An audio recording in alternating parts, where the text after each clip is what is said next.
le 28 mars 364, à la demande de l'armée. Le nouvellement proclamé Valentinien désigne son frère comme co-Auguste d'Orient et prend le contrôle de l'Occident. Bien moins doué que son frère aîné, Valence est choisi avant tout pour sa loyauté. Les deux hommes se rendent en Illyrie pour finaliser la division de l'Empire, puis rejoignent leurs capitales respectives. La dynastie valentinienne est sur le point d'être mise à l'épreuve.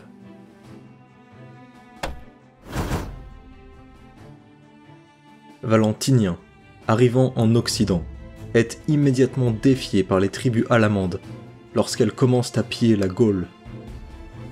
Valence n'est pas en reste, alors qu'il est en Cappadoce dans le but de restaurer l'influence de Rome en Arménie. Procopius usurpe le pouvoir à Constantinople. Il est un cousin de l'ancien empereur Julien et parvient à obtenir rapidement de nombreux partisans avec cette revendication. Valence, d'abord découragé, envisage l'abdication, mais il est finalement convaincu de se battre par ses troupes. Malheureusement, Valentinien est trop occupé sur le Rhin pour l'aider. L'empereur d'Orient agit alors seul. Les combats décisifs ont lieu en Phrygie. L'usurpateur est vaincu et exécuté. La même année, les armées occidentales repoussent le raid alamand. Mais ce n'est que temporaire, car les barbares attaquent à nouveau l'année suivante. Au même moment, la Bretagne fait face à une invasion massive. Les troupes romaines se révoltent. Les Pictes et les Scots traversent le mur d'Adrien, tandis que les Francs et les Saxons attaquent par les côtes. La province glisse hors du contrôle impérial, alors que des ennemis la dévastent de toutes parts. Ces lourdes invasions forcent Valentinien à déplacer la capitale de Mediolanum à Trèves et à proclamer son fils Gratien comme co-Auguste. L'empereur reste sur le Rhin, tandis qu'un général romain, Théodose l'Ancien, est chargé de reconquérir la Bretagne. Valentinien lance une contre-offensive massive et brutale au-delà du Rhin, arrachant une victoire à Solichenum, tandis que Théodose débarque dans la chaotique île de Bretagne et parvient à rétablir le contrôle impérial sur celle-ci. Alors que Valentinien construit de nouvelles fortifications sur le Rhin, les Alamans protestent et attaquent un fort romain qui est alors en construction de leur côté du fleuve. Cette fois, Valentinien tente de s'allier avec les Burgondes, une tribu rivale des Alamans. Cette action diplomatique se solde par un échec, mais la campagne punitive est un succès. Un autre raid franco-saxon est détruit dans la Manche en 370. Avec ces combats constants, Valentinien choisit une approche de tolérance religieuse. Il est chrétien nicéen, mais n'a pas le temps de s'occuper des problèmes religieux, embourbé dans la guerre. Valence, pour sa part, est, tout comme Constance II l'a été, un empereur arien d'Orient, qui promeut activement la doctrine arienne sur son territoire. Il mène également une guerre de 3 ans contre les Goths, un peuple qui a soutenu l'usurpateur Procopius. Les Romains traversent le Danube à plusieurs reprises, mais sont contraints de conclure la guerre rapidement, car un conflit revient à travers la frontière perse. Depuis la défaite de Julien l'Apostat en Mésopotamie, les Romains ont accepté d'abandonner leurs intérêts en Arménie et de laisser les Sassanides prendre le contrôle de la région. Alors que les Perses commencent à affirmer leur présence, certains nobles pro-romains fuient le pays pour demander de l'aide à l'autre grande puissance. Les Romains y voient une opportunité de réaffirmer leur position en Arménie, et la guerre reprend à une échelle limitée. Pendant qu'il est en Orient, Valence doit également réprimer les rébellions des peuples isoriens et arabes. L'Empire, perpétuellement agité, est confronté à un autre défi. Un prince berbère nommé Firmus déclenche une révolte en Mauritanie. Théodose l'Ancien y est envoyé. Il se débarrasse d'abord du gouverneur local qui a contribué au déclenchement de la révolte par sa mauvaise gestion de la diocèse, puis marche contre Firmus. Combattant toujours sur le Rhin, l'empereur apprend bientôt la nouvelle des raids lancés par les Quads et les Sarmates en Pannonie. Eux aussi sont agités par la politique de fortification intensive des frontières menée par Valentinien. Ce dernier doit quitter le Rhin pour s'occuper personnellement de ce problème. Comme à son habitude, Valentinien pénètre en territoire ennemi, désireux de faire plier les envahisseurs à l'autorité impériale. Plus tard, alors qu'il prend part à une entrevue diplomatique et qu'il reçoit les Quads pour faire la paix, l'empereur entre dans une profonde colère, laquelle lui cause un infarctus, qui le tue immédiatement. Une telle mort est inattendue, mais l'empereur décédé a pris soin de prévoir sa succession. Son fils, Gratien, est déjà co-auguste depuis 367. Malgré cela, l'armée élève également son très jeune frère cadet, Valentinien II, en tant que co-auguste en Italie. À peu près au même moment, le général Théodose l'Ancien met fin à la révolte de Firmus, mais est ensuite tué à Carthage, peu de temps après la mort de son empereur. C'est dans ce contexte que Valence apprend la nouvelle des frontières danubiennes.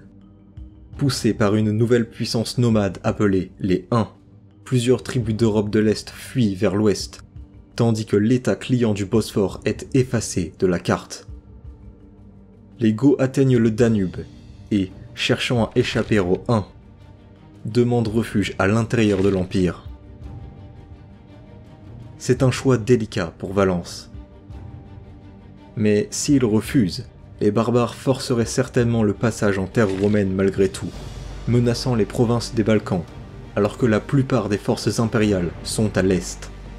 Ainsi, l'empereur donne son autorisation aux Goths, la condition étant qu'ils soient désarmés et dispersés sur le territoire, dans le but de dissiper la menace qu'ils représentent une fois à l'intérieur. Cependant, les Goths entrent en très grand nombre, et la situation devient vite incontrôlable.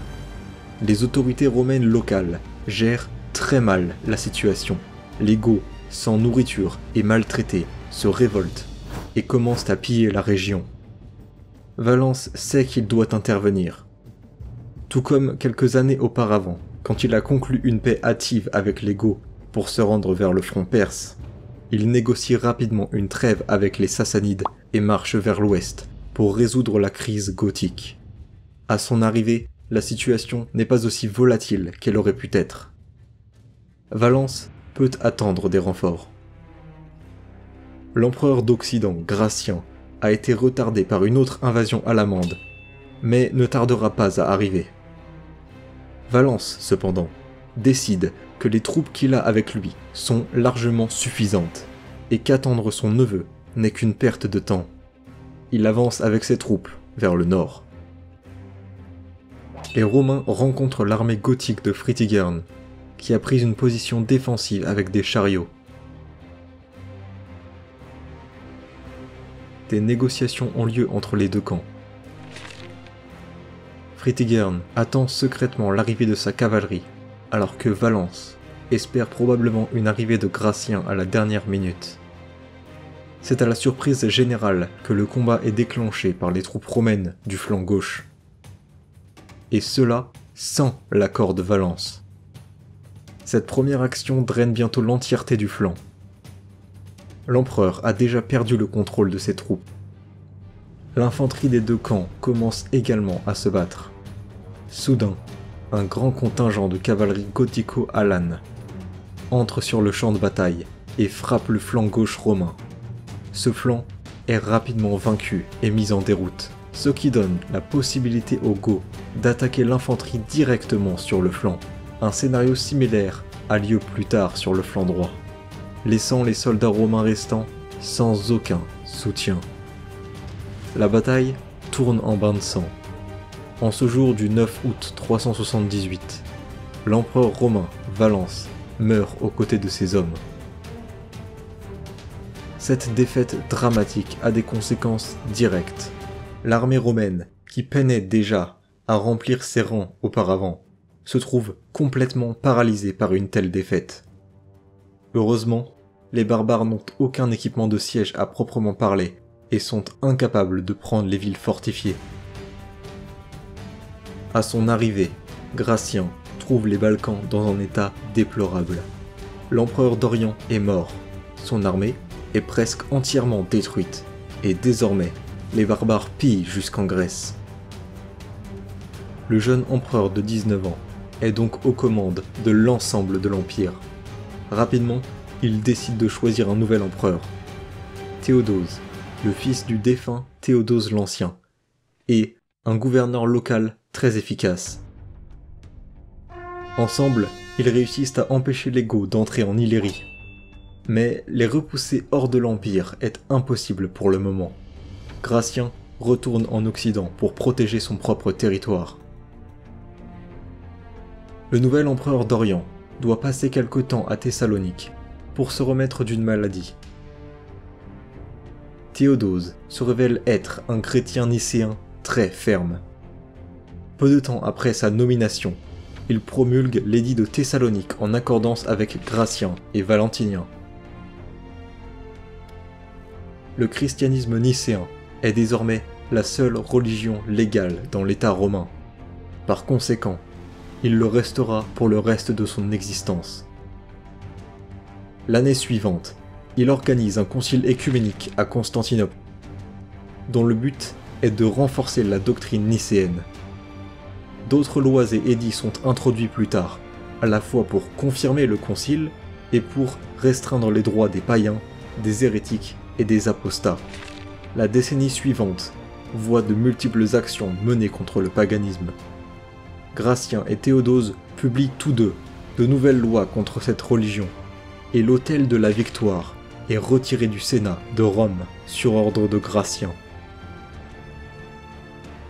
À Constantinople ont lieu des négociations avec les Goths. Après quelques opérations contre eux dans les Balkans, visant à atteindre une meilleure position diplomatique, Théodose juge qu'il est nécessaire de trouver une solution claire. En l'an 382, 2 hommes sont enterrés à Constantinople. Le premier étant Valentinien, et le second est Athanaric, un prince goth. Après des négociations dans la capitale, les Goths acceptent un traité de paix, leur permettant de s'installer en Mésie en tant que fédérés. Ceux-ci leur conférant le statut d'alliés de Rome. Ils ne sont donc pas assimilés et conservent leur chef. Gratien est un empereur plutôt compétent.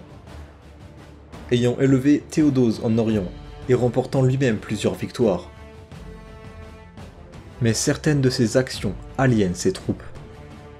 Le commandant romain en Bretagne, Magnus Maximus, se rebelle et draine une grande partie des troupes de l'empereur d'Occident de son côté. Ce dernier est vaincu en Gaule, poursuivi et tué.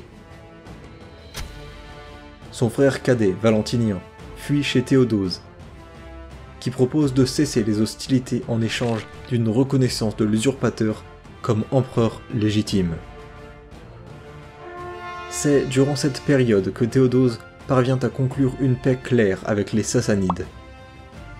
L'Arménie est partagée entre les deux puissances, la partie occidentale étant directement annexée par Rome. À Antioche, la population locale se révolte à nouveau. Heureusement pour elle, Théodose se convainc de ne pas les punir trop violemment. Maximus, pour sa part, ne se contente pas longtemps de ce statu quo. Il entre en Italie, chassant à nouveau le jeune Valentinien. Cette fois, Théodose marche contre son ennemi, parvenant à le battre et le tuer. Le jeune empereur est désormais placé sous la protection d'Arbogaste, général romain d'origine franque. À Thessalonique, des frictions entre les autorités et la population se développent en émeute. L'empereur, furieux, ordonne un massacre pour rétablir l'ordre. Cela a alors de graves conséquences pour lui, car le très influent évêque de Mediolanum, Ambroise, l'excommunie en retour. Théodose, l'empereur de Rome, doit demander pardon. Il fait des concessions à Ambroise et s'humilie en public.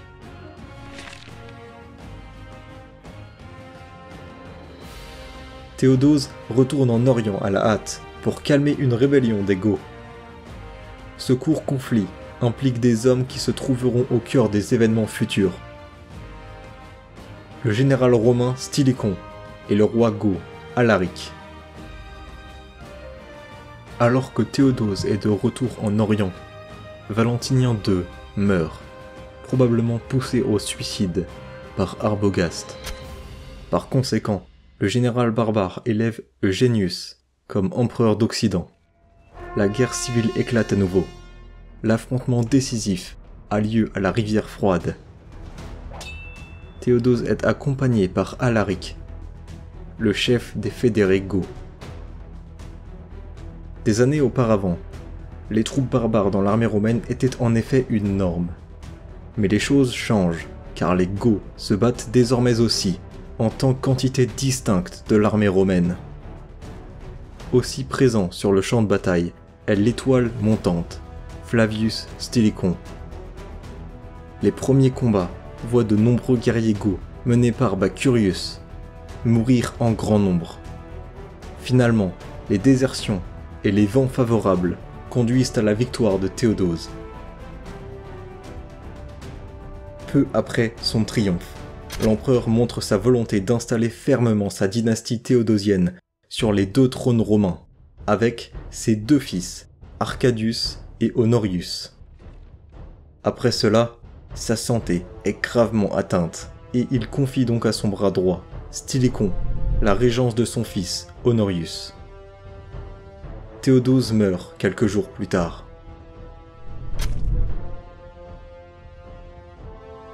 Théodose devait être le dernier homme à contrôler tout l'Empire.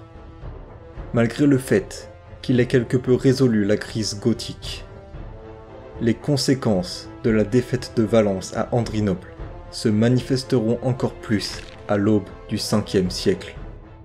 L'âge sombre auquel Rome faisait face a été limité par des empereurs tels que Valentinien et Théodose. Mais comme nous l'avons vu, pendant une telle période, les victoires ne suffisent jamais, et de simples erreurs peuvent directement conduire à de terribles catastrophes.